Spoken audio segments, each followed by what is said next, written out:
We all hear background noise, white noise, the hum of the world around us.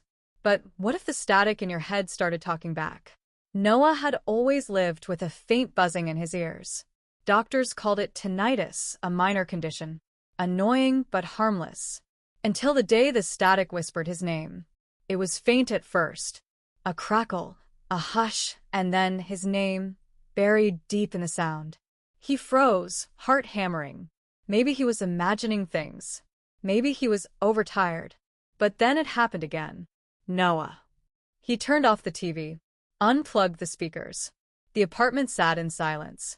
The static remained. He tried ignoring it, drowning it out with music, city noise, anything. But it grew stronger.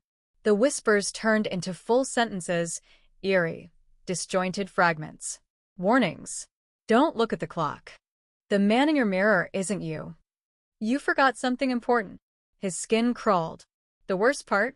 The voice in the static sounded like his own. One night, the whispers said something new. He's in the walls. Noah barely had time to react before the power cut out. Darkness swallowed his apartment.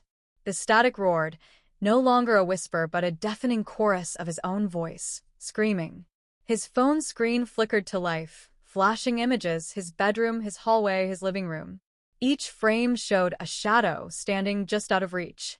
Then the final message appeared. Turn around. Noah's breath hitched. Slowly he turned. The static stopped.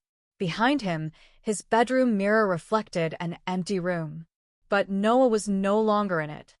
The next morning, his apartment was silent. His phone sat untouched. His bed undisturbed. No one had seen Noah leave. No one ever saw him again. But the radio in his old apartment still picks up a faint, whispering static. And it still calls his name. Weeks later, the apartment was rented to a new tenant, a woman named Claire. She hadn't heard the rumors, hadn't known about Noah. To her, it was just a cheap place in the city. Then, one night, she woke to static playing from her phone. She hadn't left it on. Groggy, she picked it up. The screen glitched, flickering between apps before settling on a black screen with a single line of text. You hear it too. The sound intensified. At first, it was just noise, but then, beneath it, words began forming. A voice, distorted, yet familiar. Claire. Her blood ran cold. She checked her reflection in the mirror across the room. The static whispered again. Don't look at the clock. Claire's gaze darted toward the digital clock on her nightstand. 3:33 a.m. A soft knock came from inside her closet.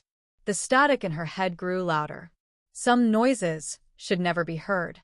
If you enjoyed this story, like, subscribe, and turn on notifications, but be careful what you listen to in the silence.